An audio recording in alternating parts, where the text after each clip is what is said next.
Hello friends केमन आছেন সবাই আশা করি সকলে ভালো আছেন। আমি আজকে আপনাদের খুবই সুস্বাদু একটা রেসিপি তৈরি করে দেখাবো। আশা করি সকলেরই ভালো লাগবে। আমি আজকে যেটা তৈরি করে দেখাবো সেটা হচ্ছে নিরামিষ কলার থুরের ঘন্ট রেসিপি। তাহলে চলুন রেসিপিটা শুরু করা যাক। আর রেসিপিটা আপনারা প্রথম থেকে শেষ পর্যন্ত দেখতে থাকুন। এই দেখুন আমি 2 টুকরো কলার থুর নিয়েছি। এখন এগুলিকে আমি কেটে নেব। তো তার জন্য আমি একটা বল নিয়েছি একটা দা। তো এখন আমি খোসা ছাড়িয়ে নিচ্ছি। খোসাগুলো ছাড়িয়ে আমি এখন টুকরো টুকরো করে কেটে নেব।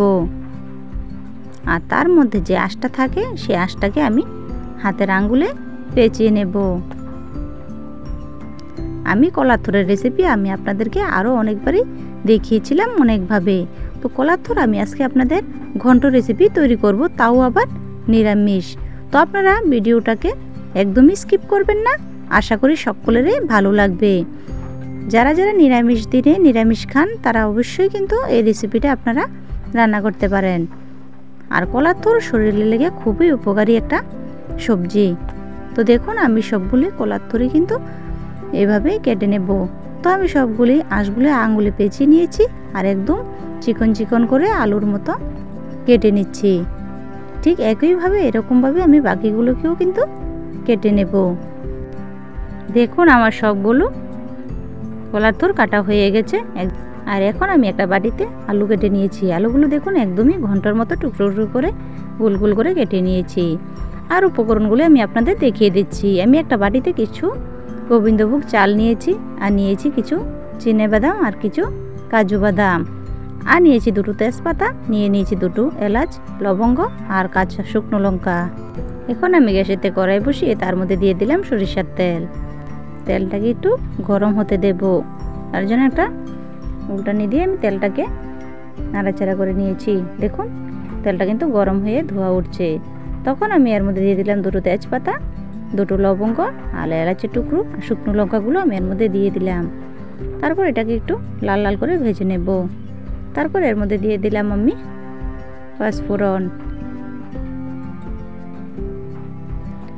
পাঁচফোড়নটা দিয়ে ভালো করে নাড়াচাড়া করে যখন এর মধ্যে থেকে একটা সুগন্ধি বেরিয়ে আসবে তখনই আমি চালগুলোকে দিয়ে দিলাম। দেখুন চালগুলোকে একটু হালকাভাবে ভেজে নিয়েছি। তারপর এর মধ্যে কেটে রাখা আলুগুলোকে আমি দিয়ে দিলাম। এখন চাল আর আলুগুলোকে ভেজে নেব। তার জন্য এর মধ্যে দিয়ে দেব হলুদ গুঁড়ো আর পরিমাণ মতো লবণ।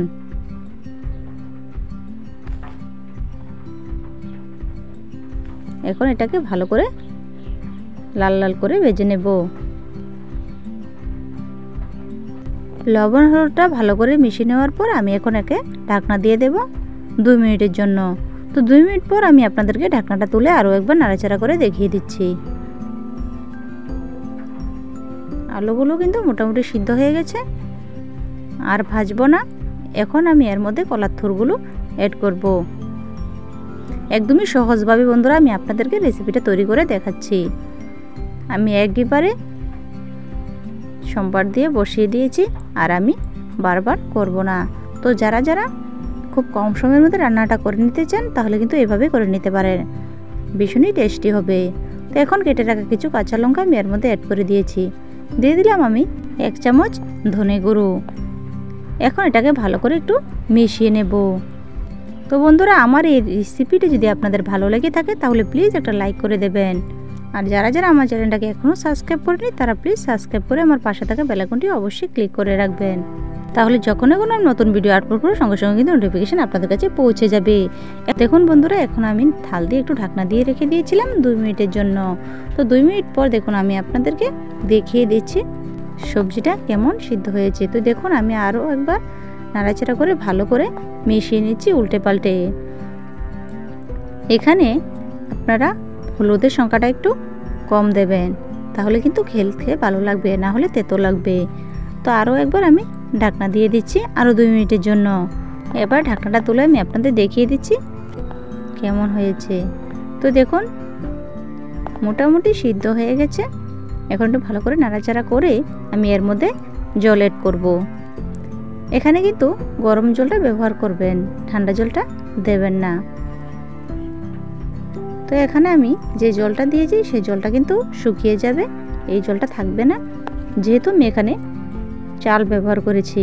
আপনারা চালটা কিন্তু গোবিন্দভোগের চালটাই ব্যবহার করবেন, তাহলে কিন্তু দারুণ একটা ফ্লেভার আসবে। তো এখন এর মধ্যে আমি কিছু কাজু আর যে বাদাম রেখেছি সেগুলি এর মধ্যে দিয়ে দিয়েছি, দিয়ে সবটাকে আবার মিশিয়ে নিলাম। এখন আমি ঢাকনা দিয়ে একটু রান্না করে নেব। তো দেখুন আমি 2 থেকে 3 মিনিট ঢাকনা দিয়ে রেখেছি, আর রেসিপিটা কতটা সুন্দর আর কতটা ঘন হয়ে গেছে। এখন চামচ দিয়ে আমি একটু ভেঙে নিচ্ছি, আরও ঘন হয়ে একদম ঘন্ট তৈরি হয়ে যাবে। আর এই রেসিপিটা কিন্তু একদমই সুস্বাদু হয় খেতে, আর মাছ মাংসকেও হার মানাবে। মাছের মাথা দিয়ে তো বন্ধুরা অনেকেই ঘন্ট খেয়েছেন, তো একদিন নিরামিষ কলার থরের ঘন্ট খেয়ে দেখুন না, তারপর না হয় আমায় কমেন্ট করে জানাবেন। আমি এখন এর মধ্যে লবণ এড করেছি স্বাদ মতো। এখন ভালো করে আমি মিশিয়ে নিচ্ছি, আর চালগুলোও কিন্তু সিদ্ধ হয়ে গেছে প্রায়। তো দেখুন 5 থেকে 10 মিনিট পর্যন্ত ভালো করে নাড়াচাড়া করে নিলে একদমই তৈরি হয়ে যাবে আপনার এই নিরামিষ কলার থরের ঘন্ট। তো রেসিপিটা যদি ভালো লাগে বন্ধুরা অবশ্যই একটা লাইক আর কমেন্ট করতে ভুলবেন না। ভালো লাগলে আপনাদের বন্ধুদের কাছে আপনারা শেয়ার করে দেবেন।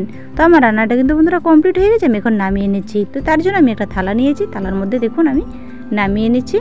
আশা করি আপনাদের কাছে এই রেসিপিটা খুব ভালো লেগেছে।